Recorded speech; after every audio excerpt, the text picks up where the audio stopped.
kick us off. Defensive line. Any studs? Yep. Yeah, like it. Yep. Should we start with the edges? Yeah. We'll go to Florida State again. Jared Verse from Shock. Florida State. This really is turning into a Florida State draft talk podcast. Jared Verse transferred in from Albany to Florida State last season. Coming out of high school, he didn't get a single offer from the FBS, and as a track athlete, he would have been a top 10 pick had he declared last year, but goes back to college.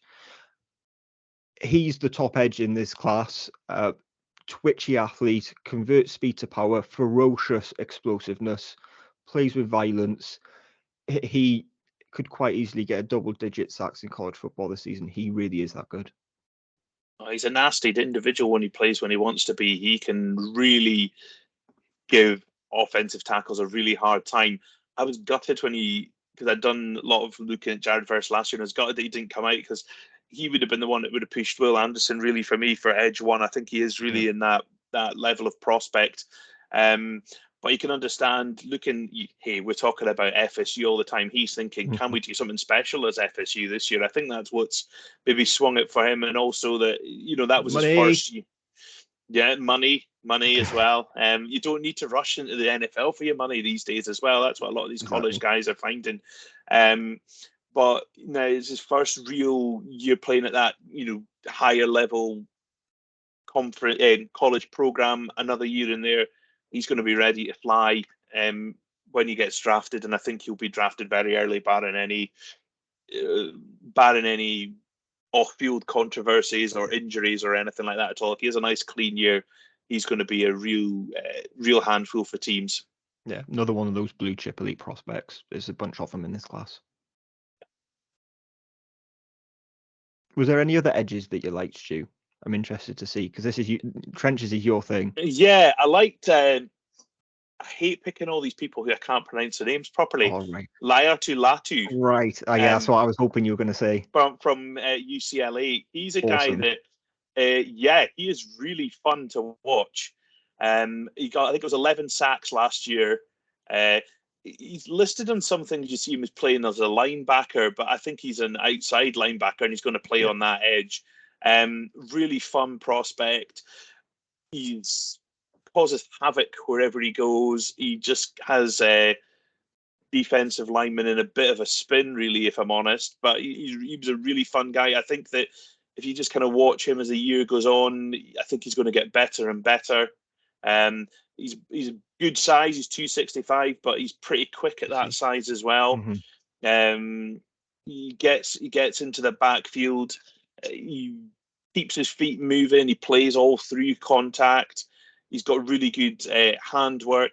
He understands. He's actually quite good in the run game as well. He really understands what's going on there. A lot of fun. I'm interested to see if he can kick on again this year. Yeah, he's so good, and it's such an interesting prospect. So Laiatu Latu from UCLA,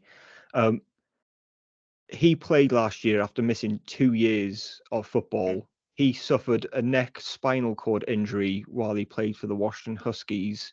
Yeah, he medically retired, wasn't cleared to play by Washington, but was by UCLA, so transfers over to UCLA, plays last year, and could already play as a pro. He really is that good. He's scary when you think how much football he's missed as well, how good he is. Exactly. Yeah, the kind of like his dip and rip is so good that he's just absolutely relentless. And I've heard it say, and it's so true, that you can tell that he's missed that much football because he plays with his hair on fire. You can just tell he just loves being there now. He just loves playing football, and it shows. So for him, it all comes down to medicals. But what a profile he has. Lovely stuff. Any guys in the middle on the inside of the defensive line? I'll leave Owain to talk about one because we had a chat briefly about him off air previously. I really like this defensive tackle class. I think it's really strong. It's got the potential to be the best defensive tackle class we've had, because how often we sat here going, I really don't want to talk about defensive tackles. There's like one guy and then that's it. But there really is a host of guys. And that's because normally if the guys usually are really good pass rushers. And so they lose a bit of muscle and bit of mass. They go and play on the edge and they get paid a little bit more for it. So all players want to go and do that. But this year there's a bunch of guys and there's a load of really good pass rushers through the middle. The main guy is Jazan Newton from Illinois, 6'2", 280. So he is on the smaller side for his position, but such a physically imposing, explosive player. If you watch any tape this year, he does sometimes get called Johnny. I am yet to figure out why, but sometimes sometimes they call him Jazan Newton, sometimes they call him Johnny Newton. Just something to watch out for. But yeah, absolutely phenomenal player. His athletic profile is insane. He's an instant playmaker. His speed for me really separates him, but he also has that kind of insane power profile, violent play style, all the skill moves, plays hard, insane motor. He's just loads of fun to watch. And my favorite thing about him is he's one of, I can't remember how, I actually haven't wrote it down, but he's got a load of brothers and all their names are prefixed by J. So he's got Jaquan, Javon, and they're all, and he's Jazon, which I just, fair play to his parents. Like, that's absolutely awesome. Turn on his tape because you'll have a blast watching him. Yeah, there's 5 of them, isn't there? Is it 5, is it?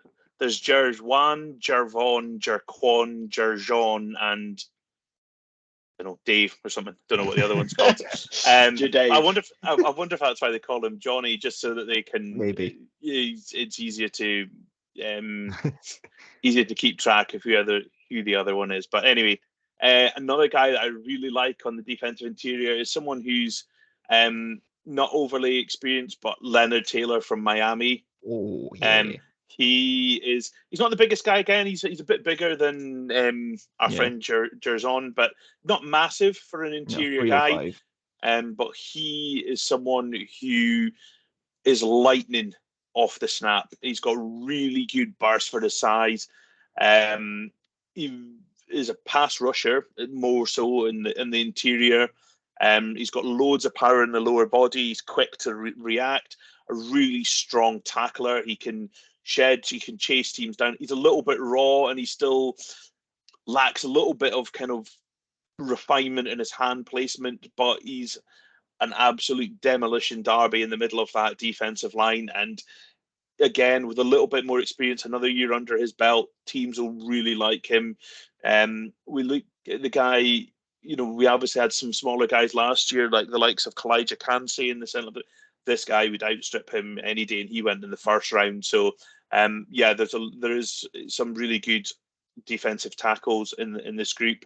Another one that I think of is Mason Smith from LSU as well. Again, they're all kind of around this 300-pound mark. These more explosive, quicker guys in the middle of defensive rather than the big traditional nose tackles that we're seeing. I'm interested with Smith to see if that weight changes because he only played 7 snaps last year. So I'm wondering if he's maybe done in his rehab. Yeah, I mean, he was a guy who's missed the whole of last year, essentially. Yeah. But if you look at his 7 snaps and then tore his ACL celebrating his teammate getting a sack. Yeah.